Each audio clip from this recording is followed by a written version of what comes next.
Moito boa tarde, moi buenas tardes, bona tarda. Hoxe é día 29 de maio do ano 2025. Temos a terceira sesión das conferencias Chibérica 2025. Eu sou o Daniel González Palau e falo deste Santiago de Compostela, Galiza, que precisamente hoxe temos a cidade en festas. Quería simplemente lembrar que hoxe fechamos o ciclo, temos esta derradeira sesión, depois de introducirnos o primeiro día no proxecto de relacións internacionais da China e durante o segundo día coñecer as historias partilladas entre a China e a España e a China e Portugal, que teñen grandes paralelismos, mas algunha diferencia moito significativa, como, por exemplo, a existencia do caso de Macao na China. Hoxe vamos directos ao núcleo do corazón da China contemporánea, a súa cultura, é común nos analistas alrededor de toda o planeta que cando se fala da China é moito relevante, significativamente necesario coñecer a súa cultura. Saben, a súa civilización milenaria, a súa relación como confucionismo e distintas formas de espiritualidade, até máis recentemente o século da humiliación ou as características pois, do novo nacionalismo cultural chinés. Así as cousas, temos hoxe unha sesión imprescindível para achegarnos a China actual. Así que para esta misión, que hoy intentaremos llevar por delante, tenemos dos grandes especialistas. En primer lugar, hablará Manel Ollé. Él es profesor de estudios chinos en la Universidad Pompeu Fabra y miembro de la unidad asociada del CSIC, Grupo de Estudios de Asia-Pacífico. Además, es investigador visitante en el National Research Center of Overseas Sinology, Beijing Foreign Studies University. Además, es crítico literario y ha catalogado, traducido y prologado la compilación Pedra y Pincel, antología de la poesía clásica china. Ha introducido también ensayos de Gao Xinjiang y los apuntes sobre pintura del monje Calabaza Amarga de Xi Chao en el 2024. Es autor de estudios variados sobre historia de China, entre los que destacan La empresa de China, de la Armada Invencible al Galeón de Manila en el año 2003, Made in China, el despertar social, político y cultural de China del año 2006, o Islas de Plata, imperios de seda, juncos y galeones en los mares del sur del año 2023. La verdad es que Manel Ollé es uno de los mayores expertos sobre la cultura china que hay en el mundo y participó con un texto extraordinario en este libro Chibérica que inspira estas sesiones. Así que sin más preámbulo, muy agradecidos por tu participación, Manel, y adelante. Bueno, antes que nada quería agradecer la invitación a participar en estas jornadas y antes al libro y sintetizaré un poco algunas de las ideas que había expuesto en el artículo, estos 4 siglos que transcurren en 4 décadas, apuntes sobre las transformaciones y pluralidades y limitaciones del proceso cultural e intelectual chino de las últimas décadas. Pero antes de entrar en esto, quería hacer una reflexión previa, que es la de que la cultura china contemporánea es siempre más rica, diversa, profunda y compleja en todos sus frentes y disciplinas de lo que podemos llegarnos a imaginar. La conocemos poco y mal, y es un lujo que no nos podemos permitir. China es ya un gran país en la escena económica, geopolítica, pero sabemos muy poco de sus sueños, de sus creaciones, de sus dinámicas culturales. En esto nos falta intermediación, pero también tampoco lo pone fácil la desconfianza que tiene el discurso oficial chino hacia la creación contemporánea. Bueno, En una conferencia que hizo el gran novelista chino Yu Hua hace 15 años en Barcelona, afirmaba que China había experimentado en apenas 40 años transformaciones equivalentes a las que otras partes del mundo habían tardado en cruzar 400 años. No se refería ni a la aceleración económica ni al desarrollo tecnológico, que también seguramente, sino sobre todo a la alteración súbita y continuada del paisaje moral, de las conquistas culturales, de la mutación de las mentalidades y de la asunción acelerada de una capacidad de forjar una conciencia crítica y subjetiva del individuo autodeterminado. Es cierto que el deshielo posmaoísta desencadenó unas energías latentes en la sociedad china que han dado frutos muy relevantes en la creatividad del pensamiento, la creación y la esfera cultural. El dinamismo en la ebullición de la cultura china en estas últimas décadas ha desplegado un abanico muy amplio de respuestas a la que yo planteo como tres grandes preguntas que se le plantean de forma acuciante y de forma simultánea a la cultura china contemporánea. Por un lado, la primera, ha debido forjar algún tipo de respuesta a la necesidad de saber qué hacer, cómo gestionar, cómo posicionarse, cómo reinventar y cómo reescribir su propia y diversa y milenaria tradición.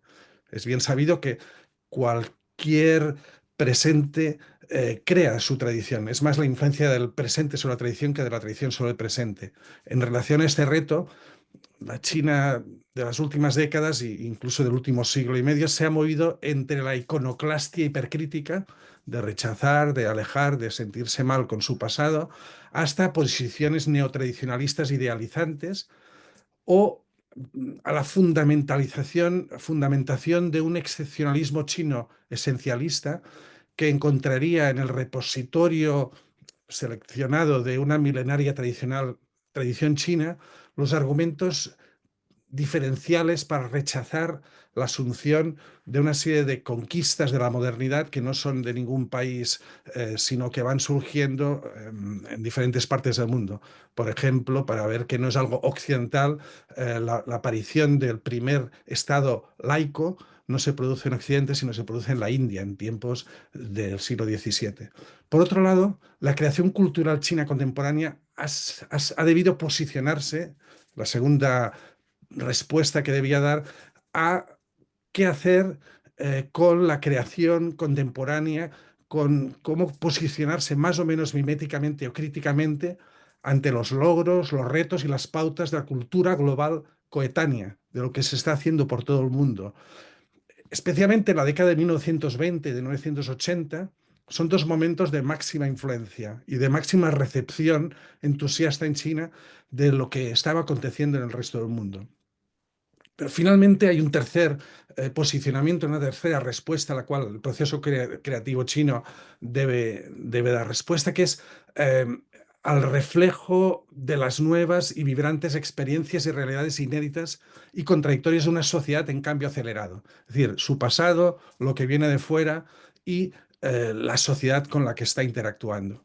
En los últimos años se ha pasado en la cultura china de una fiebre cultural ilustrada en los años 80 a la marginalidad de unos terceros espacios creativos en la última década. Vamos a un poco a explicar esto.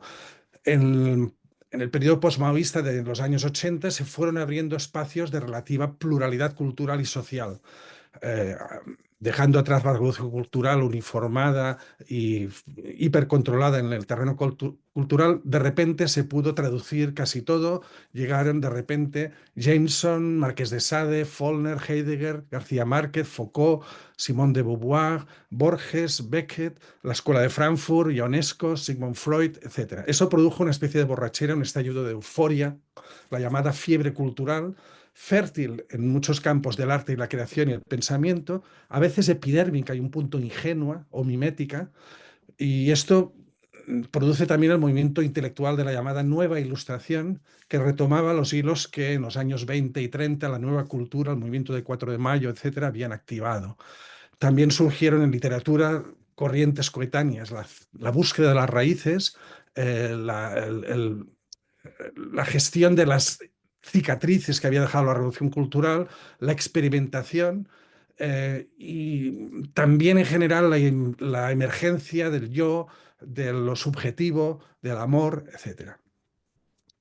Tras la primavera de Tiananmen y su resolución traumática el 4 de junio de 1989, llegó un cierto reflujo de la resaca represiva en el campo cultural. Los intelectuales fueron considerados en bloque culpables de haber movido los hilos desde la sombra a este movimiento de estudiantes y trabajadores rebeldes. Por ello, el tramo central del paisaje intelectual chino tendió a replegarse disciplinadamente en el campo de la academia, dejó la esfera pública y los marcos problemáticos de la pulsión teórica, la experimentación o la fascinación cosmopolita.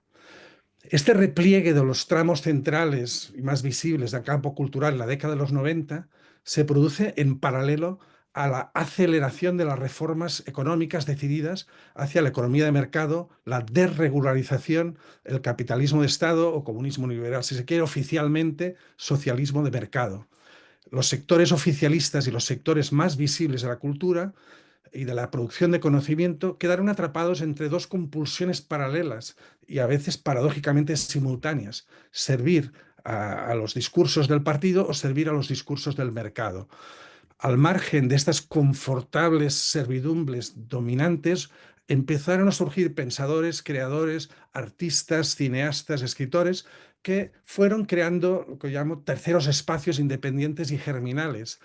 Por ejemplo, en las afueras de las grandes ciudades empezaron a aparecer estas naves y almacenes de instalaciones industriales abandonadas, que se convertían en distritos artísticos, que es cierto, con los años se han acabado gentrificando y convirtiendo en parques temáticos del diseño y el arte comercializado, como la Fábrica 798.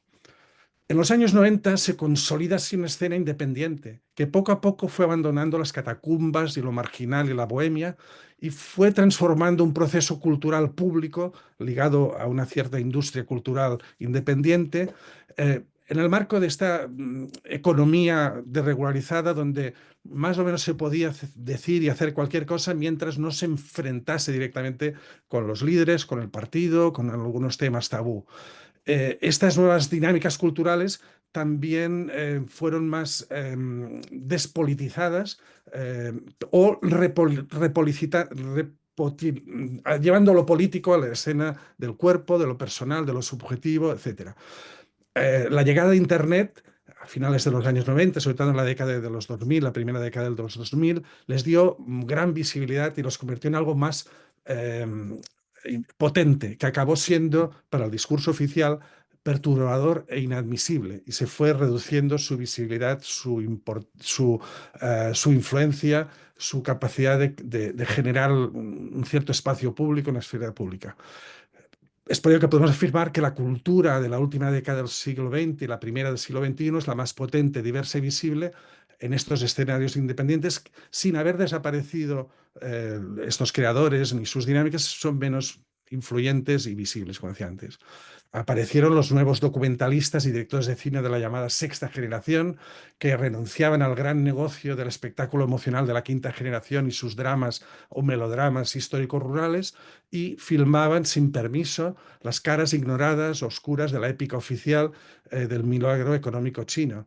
En paralelo, escritores como Yu Hua, Zhang Xue, Su Tong, Yan Lingke, Meng Zhonghui o Jia Pinghua estiraban hilos y hacían crecer semillas personales de creaciones por caminos inéditos y de gran calidad. Otros, como Wang Shuo, por ejemplo, tiraban más hacia el mercado como antídoto, si se quiere, al idealismo redentor de los periodos anteriores. En el campo de la cultura de masas también se impuso la despolitización. Incluso en el campo de la comunicación y el periodismo aparecieron los vespertinos, los tabloides, los espacios dedicados al ocio meramente, y eso fue ciertamente fomentado y era bien visto en el campo de esta emergencia del negocio y del consumo, etcétera. La cultura de masas especialmente se fue despolitizando y fue creando una escena, digamos, de pura diversión, etcétera.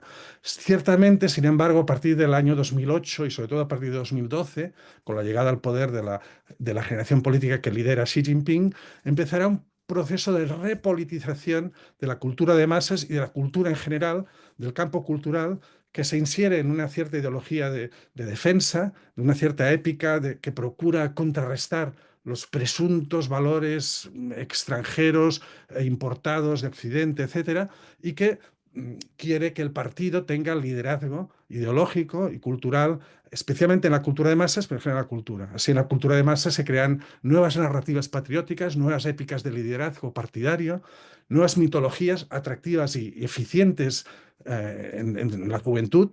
Por ejemplo, los, mm, las películas de cine de acción, etcétera.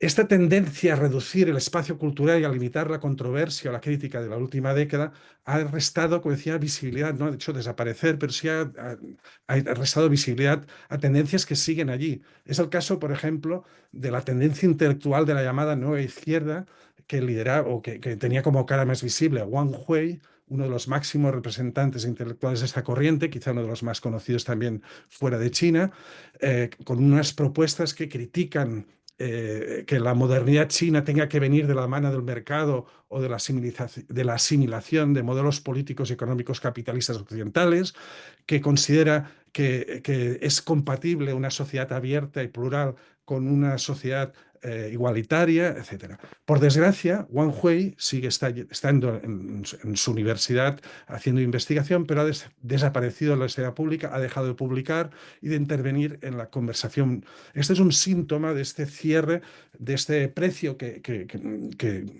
por el que paga la cultura en esta nueva épica de una China en desarrollo que pone el énfasis en otros aspectos y que pone la cultura al servicio de esta narrativa, si quiere, de expansión, etcétera. En la que se siguen produciendo grandes obras, grandes producciones culturales, narrativas, cinematográficas, etcétera. Donde, sin embargo, esta esfera pública o esta sociedad civil más independiente sigue haciendo su camino sin tanta influencia o visibilidad. Acabo apuntando que leer las reflexiones de pensadores chinos como Wang Hui o Tai Jinhua, Wang Xiaobo, Li Yinghe, o escritores como Yu Hua, Ye Lianke, Wang Ping o Xu Ping, no nos conduce a solo a satisfacer la curiosidad pasajera por saber cosas sobre China, sino que nos aporta, por el contrario, miradas singulares desde un presente global y diverso compartido que nos apelan y nos escapan a presupuestos y coordenadas inadvertidas que por inercia ni nos planteamos. Es decir, que nos están hablando de otra experiencia de la modernidad. El caso es que el futuro, si la aportación de China no es futuro ni es nada, no solo en el campo tecnológico, económico, geopolítico, también en el campo cultural, y no como adorno, no como algo simplemente complementario, sino algo que es necesario para comprender lo que está sucediendo y porque tiene mucho que darnos en este proceso creativo actual, pero también evidentemente de su repositorio tradicional. Los retos, oportunidades, problemas y espejismos en los que se debate China son inevitablemente también los nuestros. Forman parte de nuestro presente y de nuestro futuro. Solo que se abre la posibilidad de empezar a saber qué se sueña, qué se piensa, qué se debate y qué se crea en China, todos son ventajas. Muchas gracias. De momento no quiero alargarme más. Muchísimas gracias, Manel. Muy, muy completa. Quien tenga la posibilidad de tener el libro de Chibérica, que se atreva a releer su texto después de esta intervención, porque creo que son bien complementarias a 2025 en el contexto de este mundo tan imprevisible y lleno de incertezas que tenemos. Pois agora é o momento da Katia Miriam Costa. Ela non participou directamente no libro da Chibérica, por iso estamos especialmente agradecidos da súa participación. No libro da Chibérica o capítulo de cultura foi escrito pelo embaixador Xosé Duarte. Ele non pode estar con nós, mas cando o Xorxe Tavares recomendou a Katia, eu fiquei moito contento, a verdade, cando vi o seu perfil e a súa trayectoria, porque acho que a súa chega á Xornada Ibérica vai ser de grande interese. Ela é investigadora e profesora no Centro de Estudos Internacionais do ISCT da Universidade de Lisboa, é profesora e investigadora visitante e coordenadora do Asian Studies Lab da Universidade de Granada. E aínda máis é tamén profesora visitante do Instituto de Estudos Europeus da Universidade de Macao. É tamén directora da Cátedra de Interregionalismo e Gobernação Global do European Centre of International Studies en Estocolmo. A súa área de investigación é marcadamente interdisciplinar, focándose especificamente en análise de discurso e comunicación internacional. Ten investigado sobre a China no ámbito da política externa chinesa, as relacións bilaterais e multilaterais, ben como sobre o Macao e o seu papel no encontro da China con Portugal e os países europeus, o que se refire en publicacións, revistas e libros editados a nivel internacional. Ten participado en diversos proxectos de investigación internacional, tanto como investigadora e como coordenadora. Obrigadísimo, Katia, por estar cá con nós nesta segunda edición de Chibérica, e agora pois é o seu momento. Obrigadas. Muchas gracias por la invitación. Ahora voy a cambiar para el portugués, pero voy a hablar despacio para que me puedan entender. No sé si ya ven mi pequeña presentación que Sim. vai servir de guia. Eu vou falar de Portugal e China, que foi o que me foi pedido, e queria agradecer muito à organização desta conferência o convite, que muito me honra, e vou falar de Portugal e China nos 5 séculos de contactos culturais. Vou só abordar brevemente o contexto global em que estamos a falar desta questão, o contexto específico, Macau como a nossa conexão permanente e perspectivas de futuro. No contexto global, nós sabemos que temos aqui uma tendência para a polarização internacional, mais competição, mais fricção ao nível geoeconómico e geopolítico. E isto quer dizer que as atenções agora para a análise das relações entre os Estados estão muito vocacionadas para a competição, para a economia, para a defesa e menos para as relações culturais, que no fundo são aquelas em que nós poderemos encontrar continuidades entre os nossos países, apesar de uma cultura tão diversa, como muito bem o professor Manel Olhe explicou anteriormente,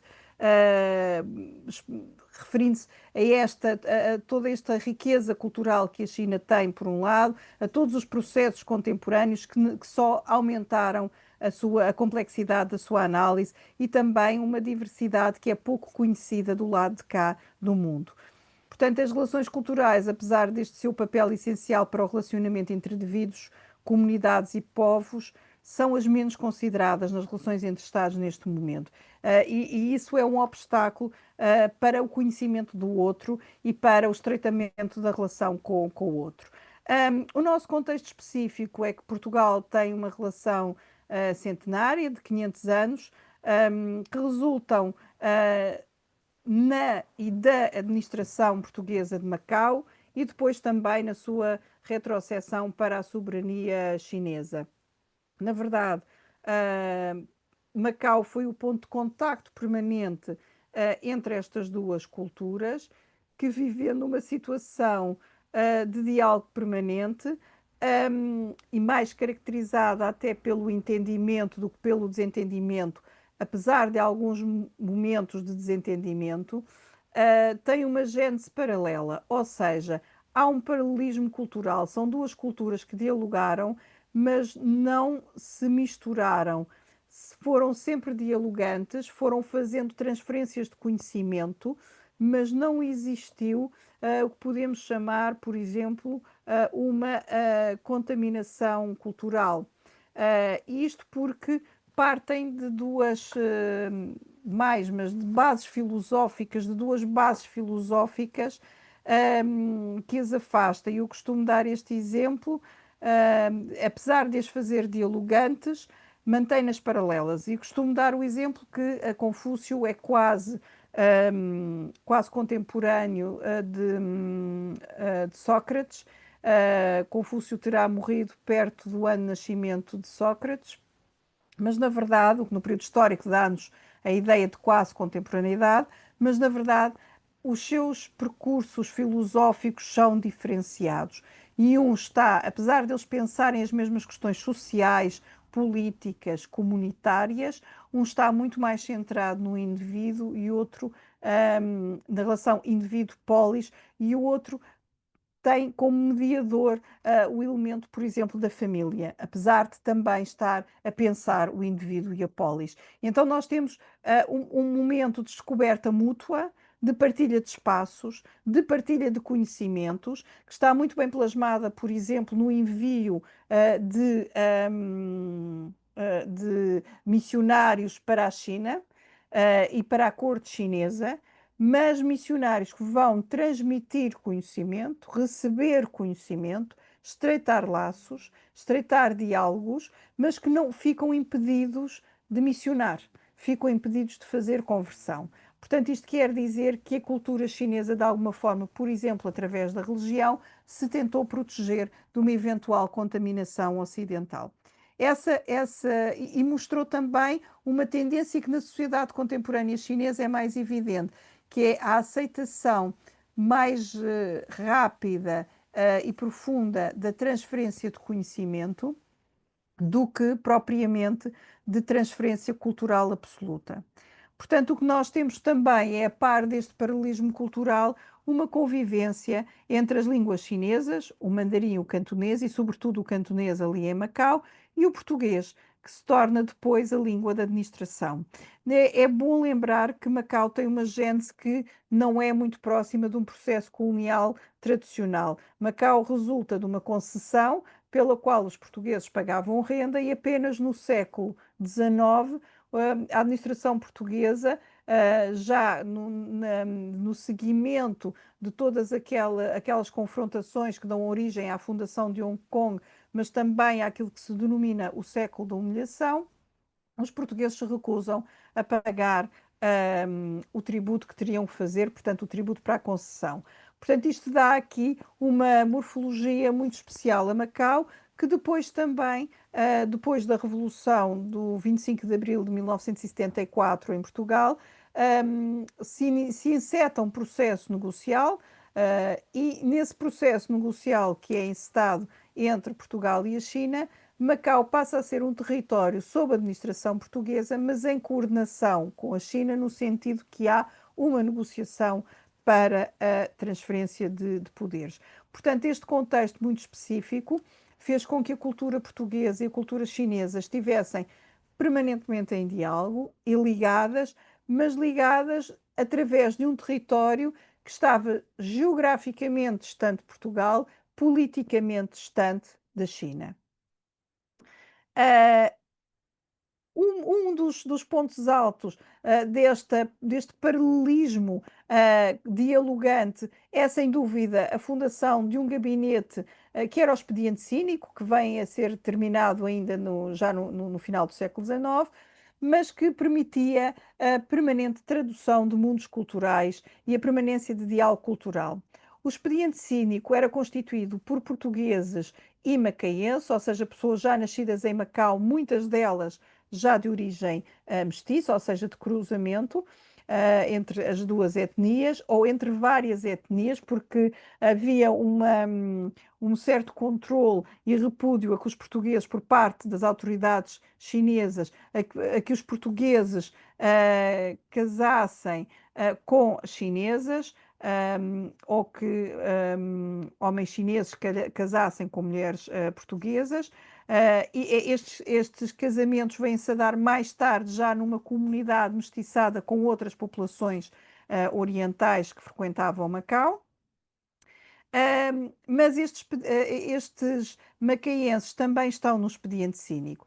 E a novidade aqui é que eles dominam várias línguas, dominam línguas europeias e línguas chinesas. Para se ser parte deste expediente cínico, tinha que se pelo menos dominar duas línguas europeias. Geralmente era o português, o francês e o inglês, era entre estas três, o português obrigatoriamente e depois o inglês ou o francês e o cantonês obrigatoriamente, mas geralmente também dominavam o mandarim. E este expediente cínico vai ser essencial na tradução destes dois mundos, destas duas semiosferas que vivem paralelamente. Nesse período, Macau é extremamente cosmopolita, porque é também o ponto de encontro para os mercadores que não conseguem subir o delta do Rio das Pérolas e têm que permanecer em Macau até à sua autorização para a subida para a subida do rio e posterior comércio já no interior da China, e isto acontece até a fundação, mais do que a fundação de Hong Kong, até que Hong Kong se torna um importante porto de águas profundas. O português foi mantido como língua oficial de Macau durante este período e após este período. Chegamos ao século XX com esta situação de haver uma administração mantida em português, mas uma população que maioritariamente não era falante de português. No processo de transição fica salvaguardada, de transição de soberania, fica salvaguardado o uso da língua portuguesa, e a China propõe o lançamento das bases do Fórum de Macau, que é uma organização multilateral que agrega a China e os países de língua portuguesa e transforma esta relação com a língua portuguesa numa relação com os países de língua portuguesa, ou seja, abarcando várias geografias que afinal sempre estiveram de alguma forma em contacto através de Macau com a China, e que agora são outros países, desde o século XIX, primeiro com a independência do Brasil, depois já no século XX, em 1975, com o reconhecimento da independência da Guiné-Bissau e a independência dos outros países de língua portuguesa, foi crescendo o número de países falantes de português ou tendo o português como língua oficial, tal como ela é em Macau, a par do mandarim. Portanto, esta conexão foi de uma forma muito inteligente mantida pela China, que deu até ao governo de Macau providenciou no governo de Macau um potencial de paradiplomacia que não é comum num poder tão centralizado como o chinês. Para o futuro, prevê-se que a lusofonia continue a ser esta base para o relacionamento cultural, não só com Portugal, como com os países de língua portuguesa, apesar da China reconhecer que há uma ligação histórica com Portugal. Temos assistido nos últimos anos a uma diversificação da cooperação cultural e científica, tanto em termos espaciais, ou seja, geográficos, como também na tipologia das atividades. Há um grande desejo de aprofundamento. Apesar do Fórum de Macau ter sido constituído como um fórum, sobretudo económico e de comércio, ele, na verdade, acaba por abarcar uma série de atividades de foro cultural e agora, mais recentemente, de foro científico. Também assistimos a uma diversificação dos atores envolvidos e num crescimento deste chapéu cultural que vai sendo cada vez mais abrangente. E há uma tentativa, tanto local como ao nível do governo chinês, de manutenção de aspectos de diferenciação em Macau, porque se percebeu que Macau ainda pode desempenhar esse papel cosmopolita que teve em tempos.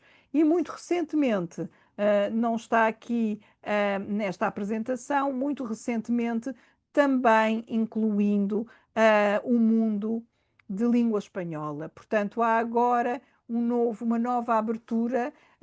Houve em tempos uma tentativa de colocar em Macau a conexão aos países da América Latina. Foi uma tentativa que teve alguns frutos, mas foi muito incipiente. Mas agora há uma declaração muito aberta, não se referindo apenas aos países da América Latina, mas aos países que falam espanhol, de língua espanhola, em que aqui provavelmente Macau no futuro poderá ter, a par desta ligação cultural trabalhada para a lusofonia, também ter uma ligação cultural trabalhada para a hispanofonia. E uma vez mais a ligação vai-se fazer através da língua e acabando por abarcar áreas geográficas diferentes. Muito obrigada. Muito obrigados, Katia. A verdade é que sempre é espectacular ver a fortaleza da lingua portuguesa alrededor do planeta, esa capacidade que ten de conexão intercontinental, en as relações coa China, pois sempre ese protagonismo especial que ten o Macau. Llegado este momento, es el momento de abrir el debate, la conversación. Veo ya que hay alguna pregunta por aquí, así que voy a cerrar la grabación. Hasta aquí lo que podrán ver nuestros visitantes de nuestro canal de televisión en el futuro. Muchas gracias, muy obrigado a todas.